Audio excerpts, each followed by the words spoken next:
I've been taking Clozapine for 5 years now. I was sort of in and out of hospital for quite a few years there in my 20s, and it wasn't until I started taking Clozapine that things started to turn around. I was on Clozapine for 5 years.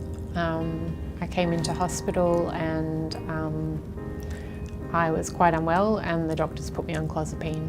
I've been taking Clozapine since 1997.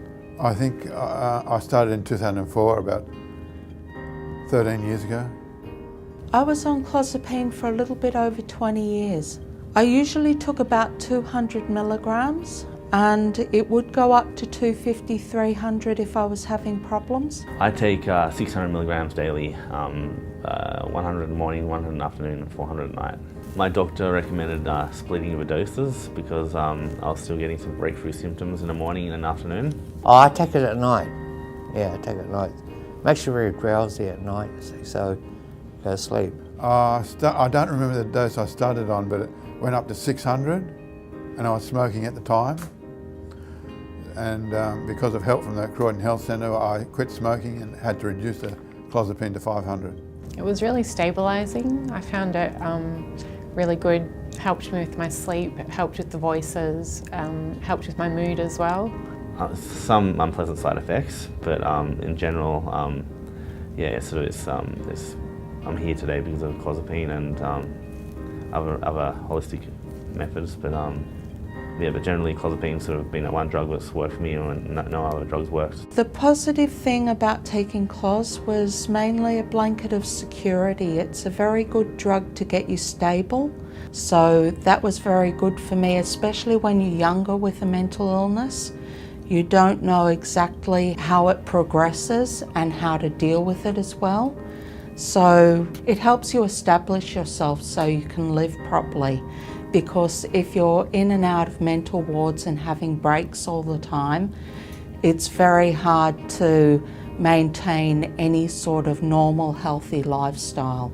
4 out of 5 psychosis is not bad, you know. I mean, agoraphobia, paranoia, anxiety, restlessness. All I've got now is schizophrenia, which is just voices.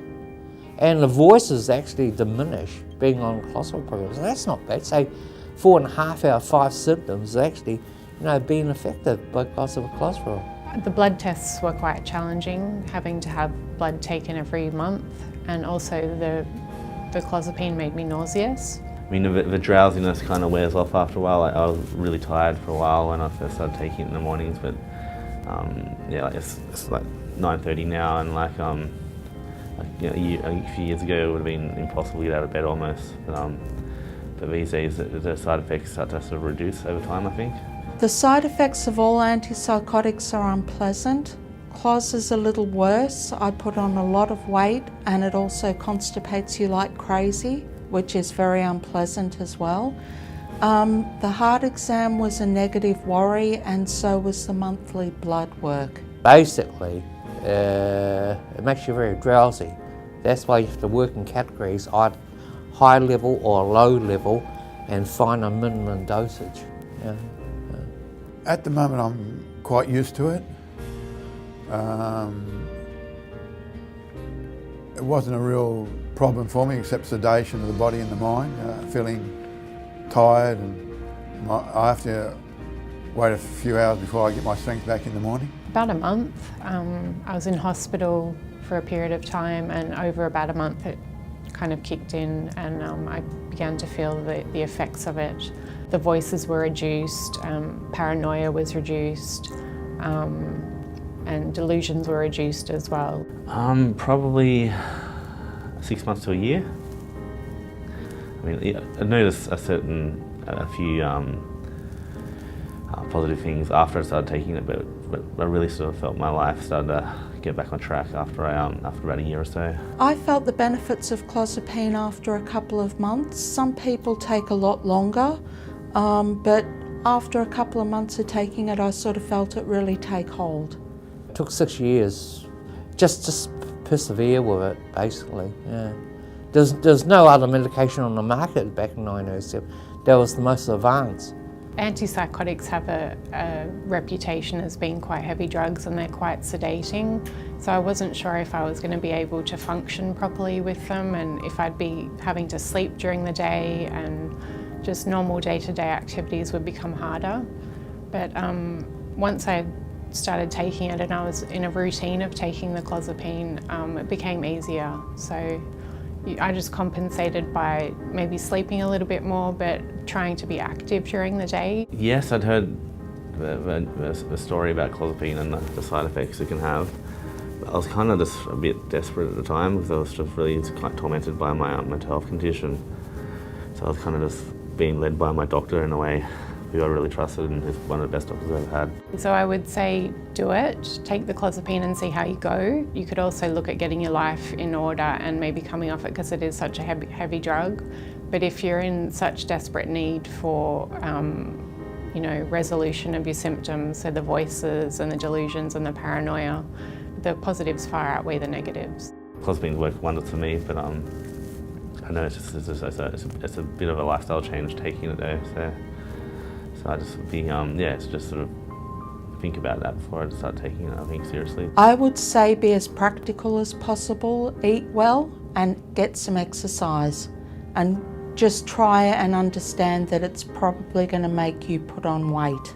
So you're going to have to work a lot harder to be just normal. You have to occupy your mind, and you have to occupy your body in doing things. You can't just sit there and do nothing and order pizzas and smoke, and you have to be active in the circles of friends in the health system. I make friends in the circle of the health system. And then the peer workers, they encouraged me and said I'm doing well. Having a good routine is key for me. Keeping busy, not sort of spending time alone dwelling on things like being isolated or anything like that. The Hearing Voices group actually helps me quite a lot, as well as the medication. I think having peer support is really important, and that goes hand in hand with the medication. If you can be stabilised on the medication, then you can start working on different other areas of your life. As your mental health improves, you can maybe drop back on the Clozapine as well. No, because I'm able to, actually because of my frame of mind now, I must admit I have ability to reflect over the past years through when I was diagnosed with psychosis, taken to a psychiatric hospital, and eventually merged out into the community and all that. So basically, that's why I'm staying with it. Yeah, it's actually wise to stay on it, because it works for me. I can't speak for anyone else because everyone has their own metabolism in terms of how they react with on the Clozapine program. So it's a heavier drug, and I was getting older and I felt like I could go off the heavier one onto something that was a bit easier to deal with, because I'm at a stage where I am stable now. Hope for me means having something to look forward to in my life, whether it be work, friends, entertainment, just a way out of your mental illness and thinking about your mental illness all the time. I hope that I can be much better. I hope the sort of the problems of the world are not my problem, but thinking there's North Korea and all that, that's the world's problems.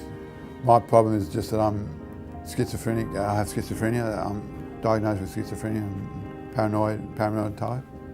So my little world is in the health centre, reading the Bible, going to church, socialising the best I can. Just living without getting myself into too many desperate situations, and being able to, go for walks and, enjoy buying a coffee out.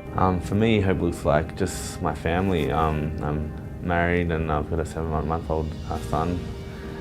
And I'm sort of coming home every day after work and being a peer support worker, and my life right now in this moment is just my happiness now, definitely.